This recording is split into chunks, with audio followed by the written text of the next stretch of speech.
Hey friends, and welcome back to our series on studying effectively for GCSEs and A-levels.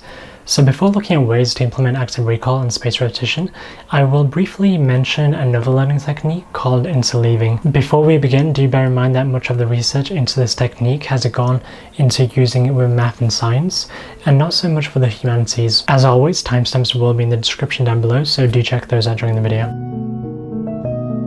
So when studying, we can naturally default to grouping activities together and focusing on one thing for long stretches of time. For example, say you at GCSE and wanted to practice quadratics, you may think it's better to do 10 questions on factorizing quadratics than do another 10 on using the quadratic formula, and then maybe another 10 on sketching quadratics. And this is known as blocked practice. But it turns out that research shows that it's better to mix up all those problems, and this is known as interleaving. In short, interleaving is essentially the opposite of blocked practice. Rather than dedicating long stretches of time to one particular skill, it's often better to vary the skills and ideas you're covering in one study session. And this doesn't just apply to studying, it also applies to practicing music and sports too. Take the study from 1986, for example, in which 30 students were learning 3 badminton serves, long, short and drive serves, in either a blocked order or a random order for 3 days a week for 5 weeks. It turned out that the random group who had mixed up the 3 types of serves performed better than the students who didn't, despite both groups spending the same amount of time practicing. But since we're not really here for sports, let's look at some studies measuring the effectiveness of interleaving for studying. Take this study from 2007 in which students were taught how to calculate the volumes of different shapes. The students had 2 practice sessions separated by a week, and during each session they were given a lesson on how to find the volumes of 4 different types of shapes. The students in the blocked practice group first had a lesson on finding the volume of some shape, then immediately did 4 problems, then had another lesson, then did 4 more problems, and so on. Meanwhile, the interleaved group had 4 lessons and then had to complete a mixed set of problems covering content from all those 4 lessons. Across the first session, it was found that the blocked practice group did much better on the questions because they were scoring almost 90%, whereas the interleaved group scored around 60%.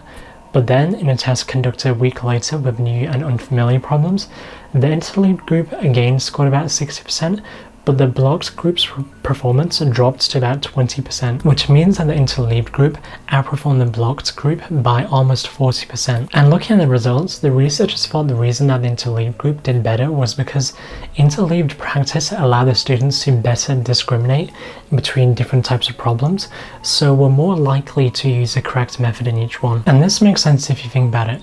If you were learning about the sine rule in maths and were given 10 questions, then you would know that you had to use a sine rule for all 10 of them. And if you were then taught the cosine rule and were given additional 10 questions, it's clear that you have to use a cosine rule for all 10 of those as well.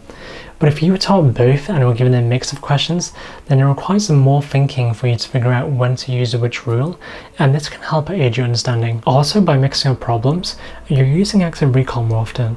If you did 10 questions on the sine rule, then you would only have to recall the sine rule once, because when you move on to the next problem, it would still be in your working memory. But by moving on to another question and then going back to the sine rule question, you'll be recalling the sine rule more often as you will be having pauses in between. This all means that interleaving and varying the problems we are doing allows us to build new connections and helps us to consolidate the newly learned information into our long-term memory more easily. All that said, there have been few studies which have shown that the benefits of using interleaving is only rather small over similar time frames to previously mentioned study. Nevertheless, the researchers still say that the technique shows promise based on much other research, but further research still has to be done to understand interleaving in more detail and how its benefits vary based on dosage, student ability, and the difficulty of material. So whilst more research still needs to be done, the researchers say that interleaving may still be useful to many students, especially when it comes to math problems and mixing them up. They believe many students don't use it because only a few textbooks seem to mix up problems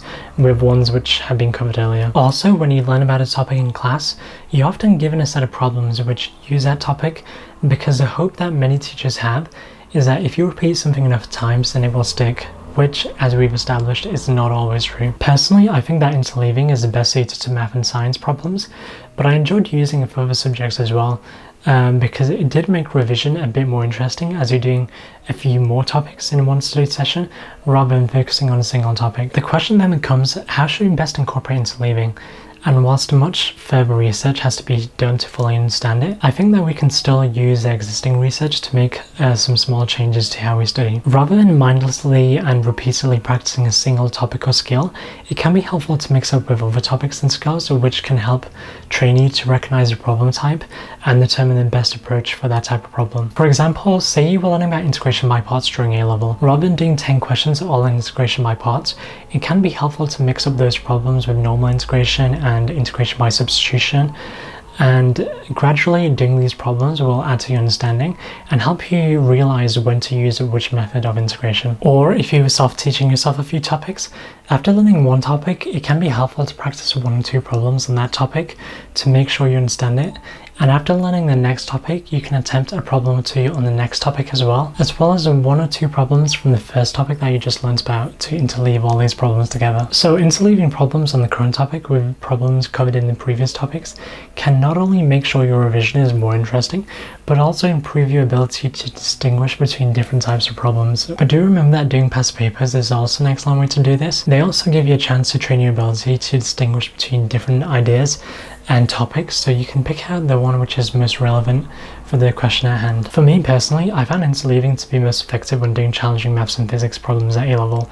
If I was stuck when doing a problem, rather than giving up and looking at the solution, I did a problem on something completely different. And when I came back to the first problem, sometimes my brain had figured out in the background what was going on and allowed me to see the solution much more easily whilst I was doing the second problem. Ultimately, the researchers said that interleaving was a medium utility and said that on the positive side, interleave practice has shown to have relatively dramatic effects on students' learning and retention of mathematical skills, and teachers and students should consider adopting it in appropriate contexts. Also, interleaving does help and rarely hinders other kind of cognitive skills. On the negative side, the literature on interleaving is currently small, but it contains enough null effects to raise concern. Although the null effects may indicate the technique does not work consistently well, they may also reflect that we do not fully understand the mechanisms underlying the effects of interleaving and therefore do not always use it appropriately. They then go on to say that more research needs to be done to iron out any small specific areas of interleaving in which the research is lacking. Anyways, that's it for this video, and I'll see you in the next one.